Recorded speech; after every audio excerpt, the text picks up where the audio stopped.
Hello दोस्तों, आज हम रिव्यू करने वाले हैं पावर एक्सो राइज प्लस 500 GT का। थोड़ा सिंपल नाम रहता तो बेहतर होता। ये पावर जो बाटा का सब ब्रांड है, इनकी तरफ से एक रनिंग शू है जो हमारे ओपिनियन में डेली ट्रेनर कैटेगरी में आना चाहिए। बाटा, पावर, एक्शन, ये सारे गोल्ड स्टैंडर्ड ब्रांड्स हैं। हमारे बचपन से लेकर अभी तक ये इंडिया के बेस्ट सेलिंग शू कंपनीज रहे हैं। तो जब हमें पता चला कि ये भी डेडिकेटेड रनिंग शूज़ बनाते हैं, हम काफ़ी एक्साइटेड थे इन्हें ट्राई करने के लिए। ये शू हमारे पास ऑलमोस्ट 5 महीनों से है, पर अभी तक हम इसका फुल रिव्यू पब्लिश नहीं कर पाए क्योंकि ऑनेस्टली ये उतना एक्साइटिंग नहीं है बाकी इंडियन रनिंग शूज़ के कंपैरिजन में। डिस्क्लेमर के तौर पर हम आपको ये बताना चाहेंगे कि ये शू हमने अपने पैसों से लिया है और इस पे अराउंड 70 किलोमीटर्स के वॉक्स और रन्स कर चुके हैं। तो चलिए शुरू करते हैं इसके स्टार्टिंग फीचर्स के साथ।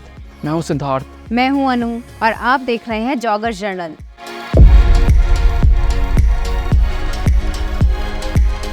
पावर एक्सो राइज प्लस 500 GT की एस्टिमेटेड स्टैक हाइट है 33 मिलीमीटर हील पर, 23 मिलीमीटर फोरफुट पर और ड्रॉप है 10 मिलीमीटर। यूके मेन साइज 8 में इसका वेट है 280 ग्राम और इंडिया में यह आता है 4,999 रुपए का। पावर ने इस शू में एडवांस टेकमेश अपर डाला है बेहतर ब्रीदेबिलिटी के लिए। मिडसोल बना है एक्सो राइज प्लस नाम के हाई रिबाउंड TPE फोम से। आउटसोल में ग्रिप्ट्रॉन रबर का अच्छा कवरेज है और नीचे एक यूनिक टनल सिस्टम डाला गया है शॉक अब्जॉर्प्शन के लिए। इसमें पावर ने एक्टिव वेंट इनसोल भी डाला है। अब बारी आती है लाइक्स और डिसलाइक्स की, और पहला लाइक है इसके मिडसोल का सॉफ्टनेस। शू में स्टेप इन करते ही इसके सॉफ्टनेस का पता चलता है। इसकी कुशनिंग काफ़ी स्क्विशी है और ये थोड़ा बहुत एशियन हाइपर कुशन की याद दिलाता है, पर हाइपर कुशन वन इससे एक स्टेप आगे है कंफर्ट में।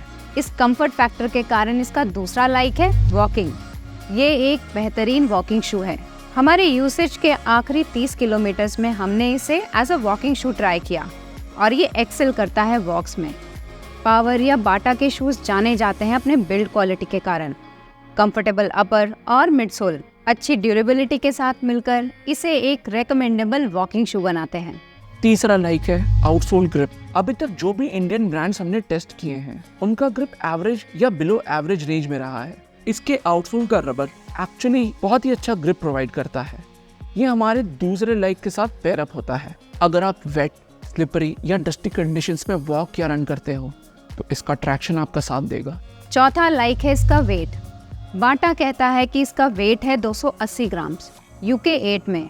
ये फेदर वेट नहीं है कुछ इंटरनेशनल रनिंग शूज़ की तरह, पर generally Indian running shoes heavier and पे आते हैं। हम अभी एब्रॉस लेजर और वुडलैंड वुड स्पोर्ट टेस्ट कर रहे हैं जो इससे भी हल्के हैं और उनका राइड लाइवली भी है। डिसलाइक्स की बात करें तो पहला डिसलाइक है एनर्जी रिटर्न। ये फोम सॉफ्ट है पर दैट्स इट। इससे कोई बाउंस, स्नैप या रिस्पॉन्सिवनेस नहीं मिला। ये हमें थोड़ा डेड सा लगा। पावर इसे as a proper running shoe market कर रहा है और प्रमोशन मटेरियल्स में इसके 44% एनर्जी रिटर्न के बारे में बात भी करता है, पर हमें एनर्जी रिटर्न ना के बराबर लगा। पावर कहता है कि उसका unique tunnel system shock absorb करता है और इस बात से हम अग्री करते हैं। दूसरा डिसलाइक है इसका साइजिंग। हमें यूके 9 शू साइज फिट बैठता है और अभी तक एब्रॉस से लेकर A6 तक हम साइज 9 ही पहनते आए हैं, पर फॉर सम रीज़न पावर एक्सो राइज हमें साइज 10 में मंगवाना पड़ा। कन्फ्यूजन और बढ़ता है जब हमने यूके 10 के बगल में US 12 लिखा हुआ देखा। मेजॉरिटी ब्रांड्स में यूके 10 यूजुअली US 11 होता है। शू की साइजिंग और बाटा का ओवरऑल शू साइजिंग चार्ट हमें समझ में नहीं आया। तीसरा डिसलाइक है इसका बॉटम आउट होना। इसका मिडसोल काफ़ी कंप्लायंट है, यानी ये बहुत आसानी से धंस जाता है और 4 फुट स्टैक कुछ 23 से 25 मिलीमीटर होगा। पहले कुछ किलोमीटर से ही ऐसा लगने लगा कि रनिंग के दौरान फोम पूरी तरह कंप्रेस हो जा रहा है और पैर का इम्पैक्ट डायरेक्टली ज़मीन पे हो रहा है, स्पेशली 4 फुट पे। ये मेरे जैसे हैवी रनर के लिए एक बड़ा नेगेटिव है क्योंकि ये इशू मैंने एक्शन, एब्रॉस, इवन कैंपस के हाइट में भी एक्सपीरियंस नहीं किया। अब हम इस शू के 3 मेजर कंपोनेंट्स अपर, मिडसोल और आउटसोल को रेट करेंगे अपने एक्सपीरियंस के हिसाब से। शुरू करते हैं अपर से। इसका अपर काफ़ी डाइल्ड इन सा लगा। मेश ज़्यादा थिक नहीं है, वेंटिलेशन ठीक ठाक है। ऑल्दो हील में माइनर हील स्लिप का एहसास ज़रूर हुआ। इसका साइजिंग एक मेजर इशू है, क्योंकि आपको अपने रेगुलर साइज से एक साइज बड़ा लेना पड़ सकता है। इसके अलावा हमें कोई मेजर कंप्लेंट्स नहीं है। इसे हम देंगे 3 out of 5। Midsole experience disappointing है, स्पेशली इसके MRP के हिसाब से। फोम सिर्फ सॉफ्ट है, इससे कुछ फीडबैक नहीं मिलता। Soft midsole with time usage के साथ और सॉफ्ट होता जाएगा। एक्शन, एब्रॉस, इवन कैंपस के शूज का एनर्जी रिटर्न इससे नोटिसेबली बेहतर लगा। इसे हम देंगे 5.5 आउट ऑफ 10। आउटसोल इसका सबसे स्टैंड आउट फीचर है। ग्रिप शानदार है, सारे इंडियन ब्रांड्स में से बेस्ट।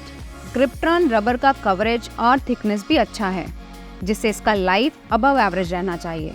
इस रबर का टैकीनेस हमें प्यूमा ग्रिप और कॉन्टिनेंटल आउटसोल की याद दिलाता है, जो एक मेजर कॉम्प्लीमेंट है। इसे हम देंगे 4 आउट ऑफ 5। तो टोटल स्कोर आता है 12.5 आउट ऑफ 20।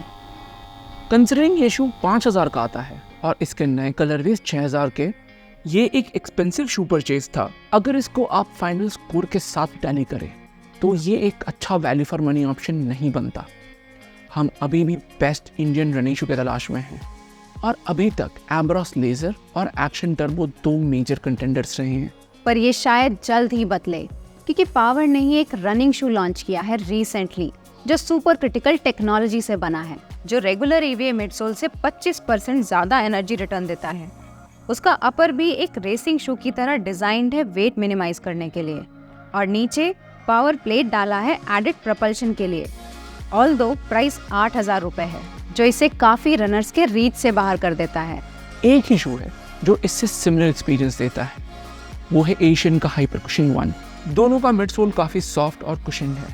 हाइपर कुशन का अपर पावर से भी ज़्यादा प्लस है, जिससे ओवरऑल कंफर्ट में विनर रहेगा एशियन।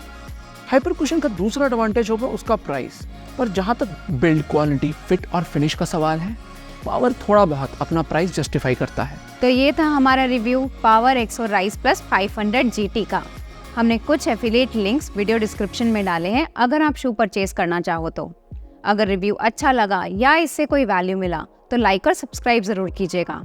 इस वीडियो में इतना ही, अगले वीडियो में मिलते हैं। Thank you and good bye.